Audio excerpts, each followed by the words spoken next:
indispensable part of our lives, the dangers posed to children have also increased. Today, we wanted to take a closer look at how to help protect your kids from online predators. Yeah, the Citrus County Sheriff's Office recently arrested a dozen people during an undercover operation where they posed as minors on social media apps. They're now releasing a list of apps parents should be on the lookout for. They're on your screen right now. The Sheriff's Office says there is a higher likelihood of abuse on these apps.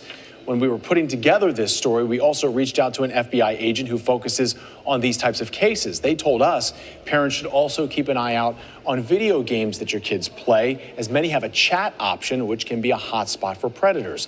Obviously, it's not always that easy, so we reached out to a child therapist on the best ways to get everything out in the open. She tells us communication is key, and the best way to find out more is to ask open-ended questions like, tell me about the people you talk to online, or what kind of social media apps do you use?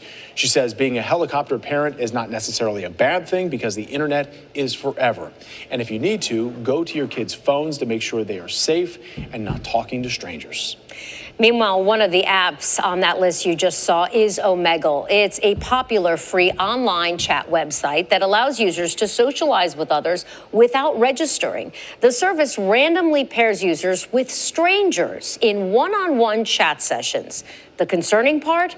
There's no age requirement. And because you don't need to download an app, parents have no idea their child is even on it. And that's not the only warning I uncovered tonight.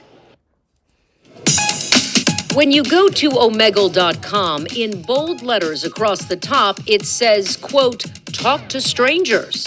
And when you click start chatting, there's a box that pops up saying, quote, our age restrictions have changed. You must be 18 or older to use Omegle. By checking the box, you acknowledge and represent that you comply with these age restrictions.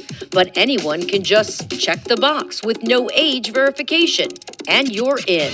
The cybersexuality and the violence that they're exposed to is nothing like we've ever seen before, even with parental controls and monitoring. Dr. Tracy Bennett, a clinical psychologist and social media expert, says kids are being exposed to inappropriate content online that's not healthy for their age. Not only sexuality and violence, but 3,000 images a day of influencers and marketers and peers who are contoured and made up and lit and digitally enhanced and surgically enhanced.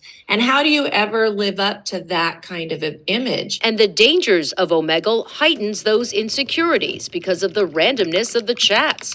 Bennett explains bullies can go undetected and kids may reveal personal information to anyone on the site with parents never knowing.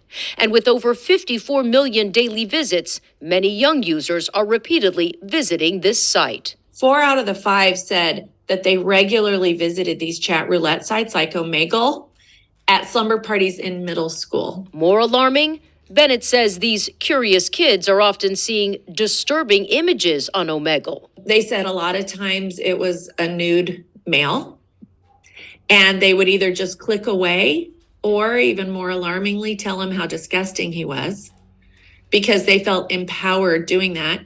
She also said that she regularly visited in her room. Repeat exposure to explicit material can lead to all kinds of mental health issues. Kids tell me, that they're filled with anxiety, alarm, horror, guilt, sometimes shame.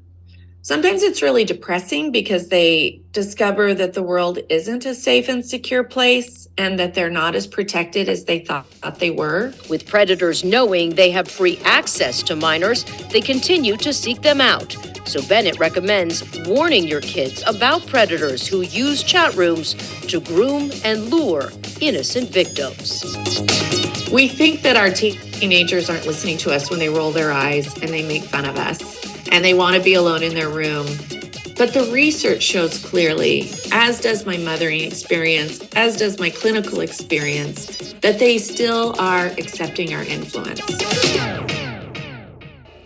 I reached out to Omegle several times to get a comment for our story, but they never responded to my emails or calls. To learn more about how to stay safe online, Bennett offers advice on her website at GetKidsInternetSafe.com.